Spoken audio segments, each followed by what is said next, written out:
नमस्कार दोस्तों। सबसे पहले तो आप सबका स्वागत है चावला एजुकेशन हब पर। मेरा नाम है अशोक चावला।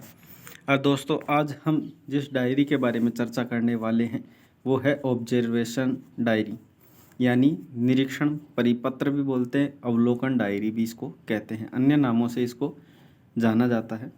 और दोस्तों, इस डायरी से संबंध में सबसे पहले मैं ये क्लियर कर दूँ कि ये जो ऑब्जर्वेशन डायरी होती क्या है, किस प्रकार इसको भरना होता है।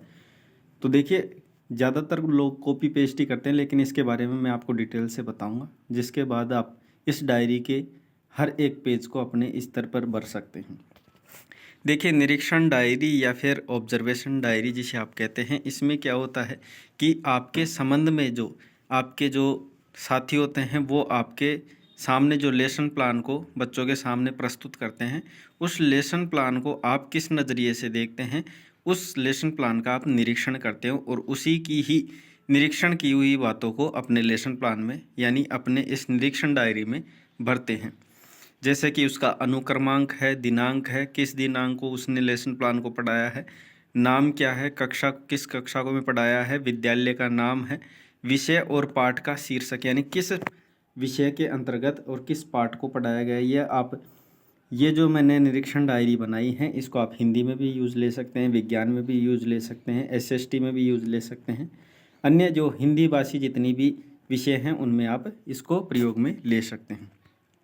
निरीक्षण में यही होता है कि आपके सामने जो आपका जो साथी छात्र अध्यापक या छात्र अध्यापिका होती है, वो जिस लेसन को पढ़ाते हैं बच्चों के सामने, उसका ही आप ऑब्जर्वेशन करते हैं, यानी उसी का ही निरीक्षण करते हैं, उसी का ही पर्यवेक्षक बन के उसमें कार्य को देखते हैं कि वो किस प्रकार पढ़ा रहा है। और देखिए, इसमें जो बिंदु होंगे, यहाँ पे 10 बिंदु है। जिस भी सब्सक्राइबर में ये लेसन प्लान के लिए यानी इस डायरी के लिए बोला है, इस डायरी को मैंने बनाया है तो उसी फॉर्मेट के आधार पर बनाया है, तो उनको आप देख सकते हैं। अन्य और जो विद्यालय हैं उनका फॉर्मेट हो सकता है, थोड़ा अलग हो सकता है, लेकिन बिंदु लगभग सभी के समान होते हैं। कई बिंदु ऊपर नीचे हो सकते हैं, लेकिन ये जो फॉर्मेट बनाया है इसी के आधार पर आपको ये निरीक्षण डायरी यानी ऑब्जर्वेशन बुक को बनाना होता है। इसी में ऑब्जर्वेशन बुक यानी इस डायरी को मैं विस्तार पूर्वक बता रहा हूँ, ताकि आप अन्य जितने भी इसके संबंध में निरीक्षण करोगे वो उसी प्रकार करोगे। इसलिए मैं भिन्न भिन्न प्रकार के मैं नहीं बताकर एक में ही सभी का सॉल्यूशन कर रहा हूँ। इसमें जितने भी शिक्षण के बिंदु हैं वो आपको मैं पॉजिटिव रूप में ही यहाँ पे दिखाने का प्रयास करूँगा। बाकी आप अपने स्तर पर जिस प्रकार आप चाहते हो, कुछ बातें आपको नेगेटिव भी लिखनी है, कुछ पॉजिटिव भी लिखनी है। ऐसा नहीं है कि आपको सभी चीज़ें पॉजिटिव लिखनी है, आपको उसके लेसन का निरीक्षण करना है और ऑब्जर्व करके आपको अच्छे से ऑब्जर्व करना है और देखना है कि उसकी पढ़ाने की शैली कैसी है, उसके लिखने का तरीका कैसा है, उसने श्याम पट्ट का प्रयोग अच्छे से किया नहीं है। अगर किया है तो बहुत अच्छी बात है, आप अच्छा लिखेंगे। अगर नहीं किया है तो उसको आप सुझाव रूप में अंतिम रूप से उसको प्रयास करेंगे कि आप उसको और भी बेहतर करने के लिए उसको सुझाव प्रस्तुत करें। ठीक है, मैं सारी चीज़ें स्पष्ट बता चुका हूँ। ठीक है, विषय आप जो भी, जैसे सामाजिक पढ़ा रहा है तो सामाजिक का लिखो। ठीक है, हिंदी पढ़ा रहा है तो हिंदी, उसका पाठ का शीर्षक क्या पढ़ा रहा है, जैसे कोई विधानसभा पढ़ा रहा है, कोई लोकसभा पढ़ा रहा है, कोई अन्य टॉपिक पढ़ा रहा है, हिंदी का कोई पाठ पढ़ा रहा हो तो उसके संबंध में चीज़ें लिखनी है। उसके बाद देखिए, सबसे पहले देखिए शिक्षण के उद्देश्य। प्रथम बिंदु है शिक्षण के उद्देश्य में आपने जो सामने आपको अन्य जो छात्र अध्यापक या छात्र अध्यापिका है वो पाठ बच्चों को पढ़ा रही है या पढ़ा रहा है, तो उसके संबंध में आप क्या निरीक्षण कर रहे हो, क्या आप अवलोकन कर रहे हो, वो उसको लिखना है। जैसे विषय के अनुसार उद्देश्य का विभाजन किया गया है। जो सामने वाला पढ़ाने वाला है छात्र अध्यापक या छात्र अध्यापिका, वो विषय के अनुसार उद्देश्यों का विभाजन कर रहा है कि नहीं कर रहा है, वो देखना है। उचित रीति के अनुसार उद्देश्यों को प्रस्तुत किया गया है, उसमें देखना है कि आपने ये देखा कि नहीं देखा कि उसने अच्छी रीति के अनुसार उद्देश्य का प्रस्तुतिकरण किया है, उद्देश्य के माध्यम से छात्रों के व्यवहार में परिवर्तन हुआ या नहीं हुआ।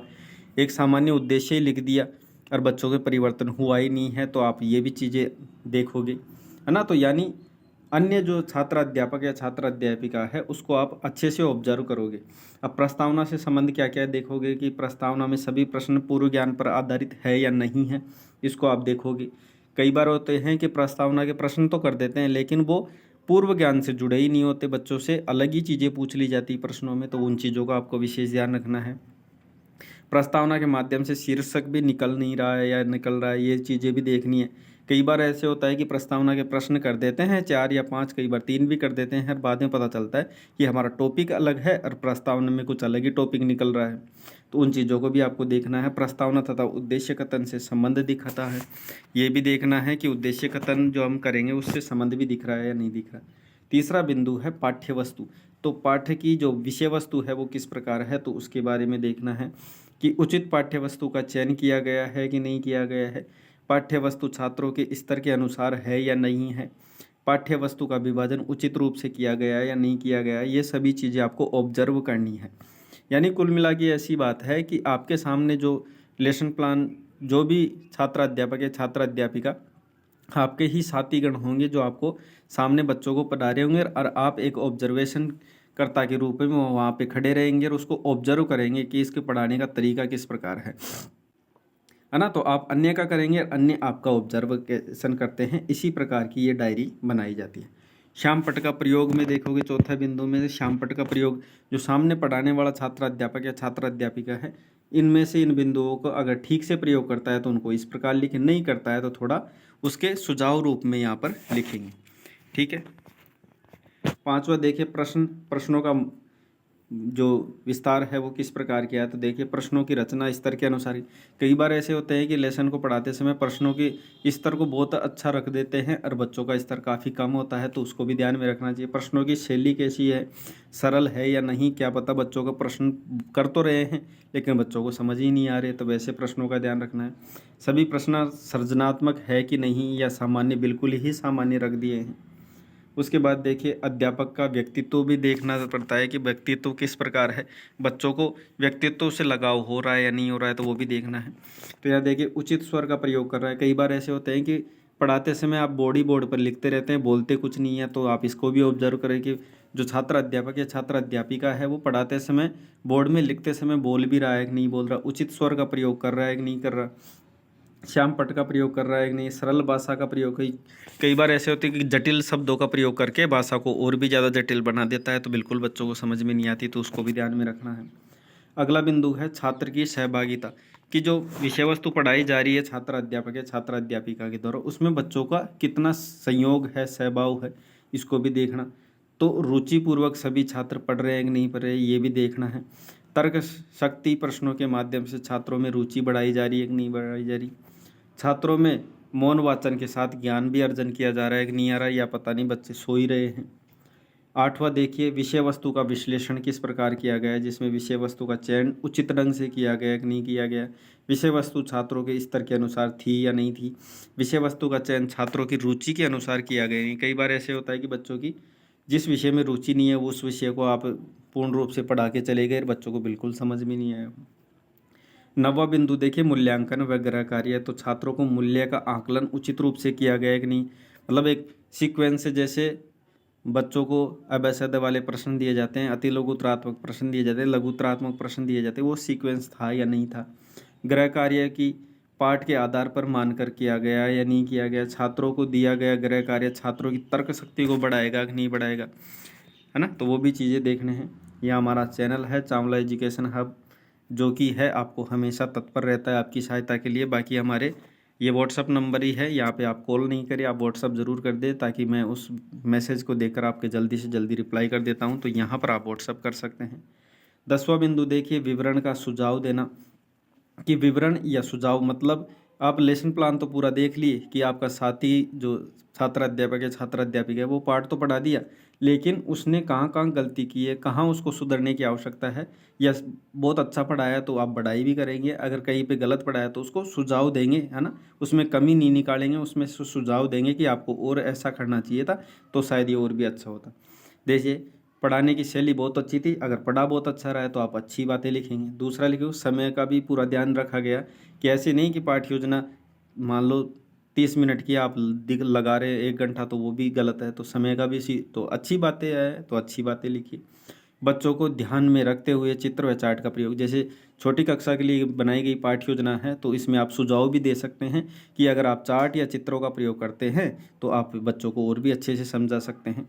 तो इस प्रकार ये आपके 10 बिंदु थे जो कि आपकी निरीक्षणकर्ता के रूप में आप अन्य छात्र अध्यापक या छात्र अध्यापिका निरीक्षण करते हैं। यहाँ पे विषय अध्यापक के हस्ताक्षर होते हैं और यहाँ पे निरीक्षण छात्र अध्यापक या छात्र अध्यापिका का हस्ताक्षर किया जाता है। तो दोस्तों आशा करता हूँ कि ये जो ऑब्जर्वेशन बुक या ऑब्जर्वेशन डायरी, अवलोकन डायरी या निरीक्षण परिपत्र जो आपके सामने रखा है, आशा करता हूँ ये आपको काफ़ी अच्छे से समझ में आ गया होगा।